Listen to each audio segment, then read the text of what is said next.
Hello everyone, welcome to lab 21. In this lab we are going to write a program and we will learn how to simulate the deadlock situation within the system. So you are going to artificially create a deadlock in the system. Now how we are going to do this? So I'm going to first discuss the methodology, that how I'm going to approach this in the program, and then I'll show you how to write the program also. So we are going to create two threads, T1 and T2, and there will be two resources, R1 and R2. So they are not actual resources, but just we will pretend that the threads are going to acquire these two resources. Now the first thread T1 will first request for one of the resource, let's suppose R1. Since R1 is free, so R1 will be allocated to T1.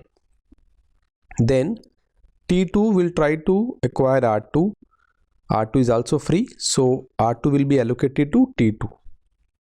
Now T1 will request for R2. Since R2 is not available, R2 is being used by T2, so this request will not be granted. So T1 will keep on waiting for R2. Similarly, T2 will request for R1, and again this request will also be denied.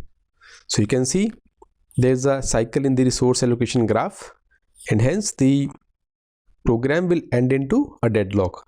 How you will come to know this? Because whatever statements we would have written after this, they will not execute and the control will not come back to the command prompt. So that I will show while running the program. So now let's come to the program. Create a file, let's suppose dead.c. Include the header files, declare the prototypes for the functions, let's suppose fun1 for the first thread and fun2 for the second thread. Then we will require two variables of the type mutex, so these will act as the resources. So these two mutex variables will be the resources that the threads are going to acquire. Start the main function. So the very first thing is we are going to initialize the mutex. So first initialize the first mutex.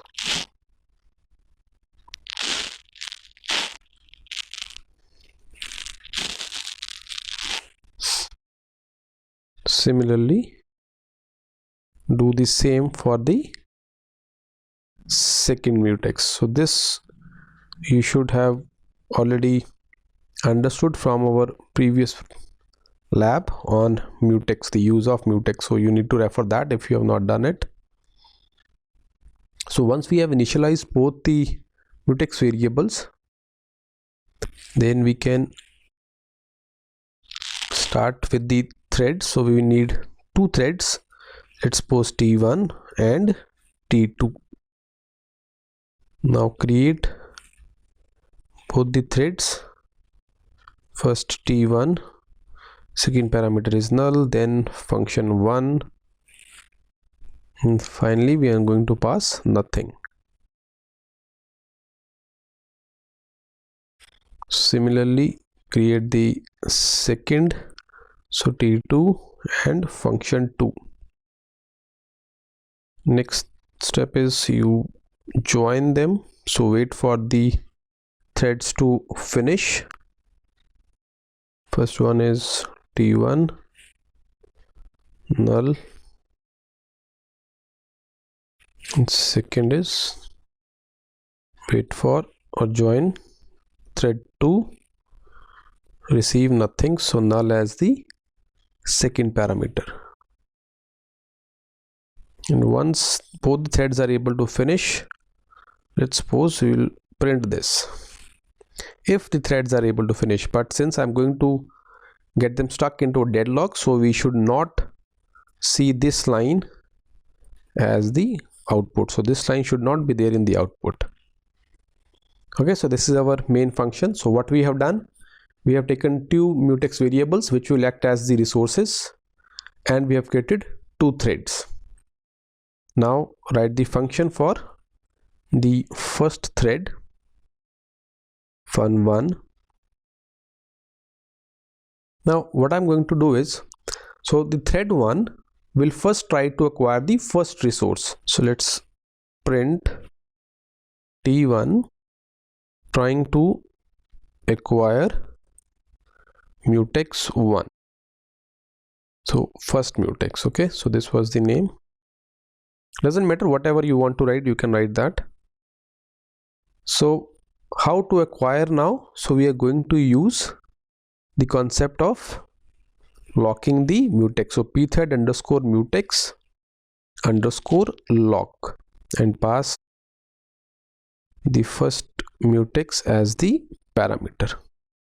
So since the first mutex is free, so T1 will be able to execute this statement. So it should be able to lock this particular resource. So we can print, if it is able to do so, which it will be able to do. So we'll write what? T1 acquired first mutex.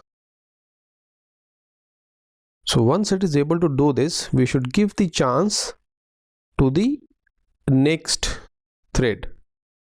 Okay, so I'm going to sleep this process for 1 second. Okay, what will happen once it wakes up? So within the sleep time, I'll make sure that the other thread acquires the second mutex. So once this thread T1 comes out of the sleep, so it will try to acquire the second thread. So let's just write some printf trying to acquire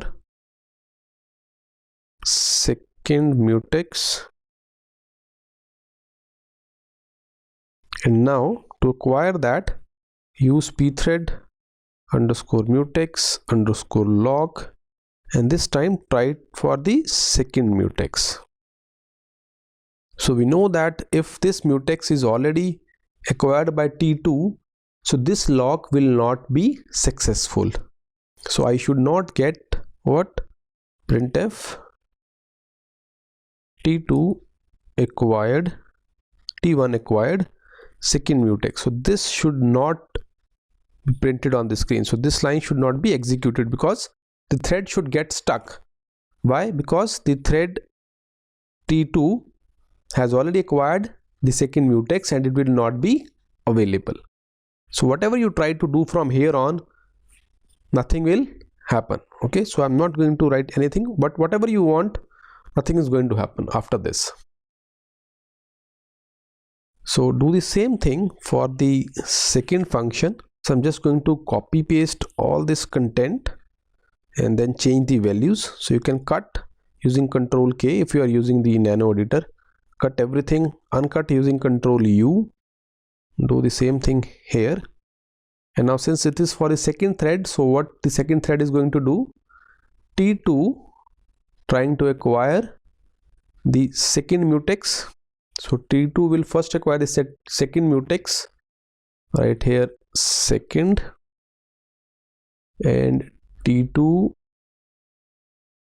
acquired the second mutex. Okay, then it will go to sleep. After coming back from sleep, it will try to acquire the first mutex.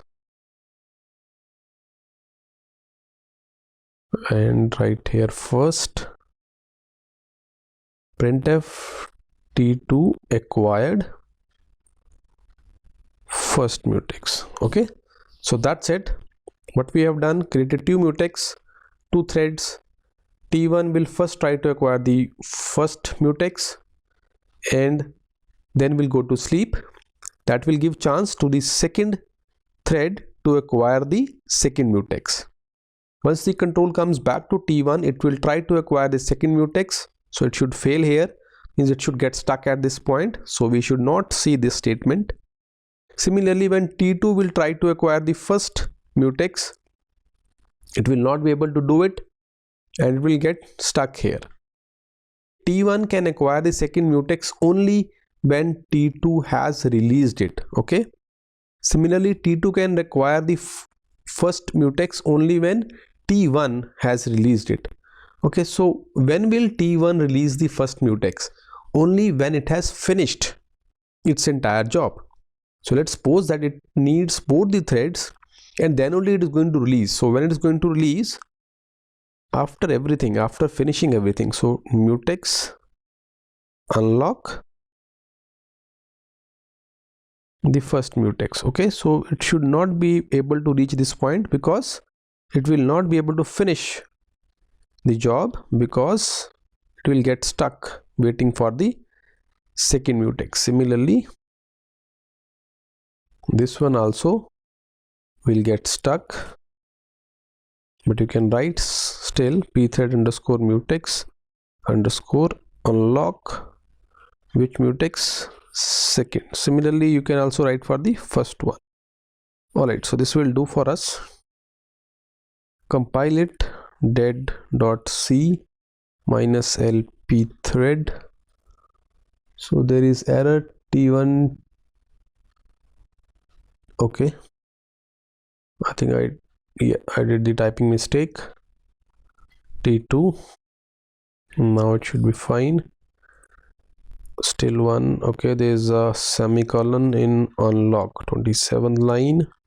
So the problem is here, semicolon I missed. Okay, so now compile the program once again, minus lp thread, and run it.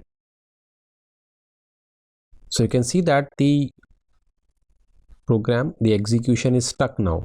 Okay, the control is not coming back to the command prompt. Now what is happening is T1 trying to acquire first mutex. T1 acquired the first mutex, it was free. Then T2 acquired the second mutex, fine. Now T1 is having first mutex, T2 is having second mutex. Now when T1 is trying to acquire the second mutex, it is not able to do so. Why? Because this one is with T2.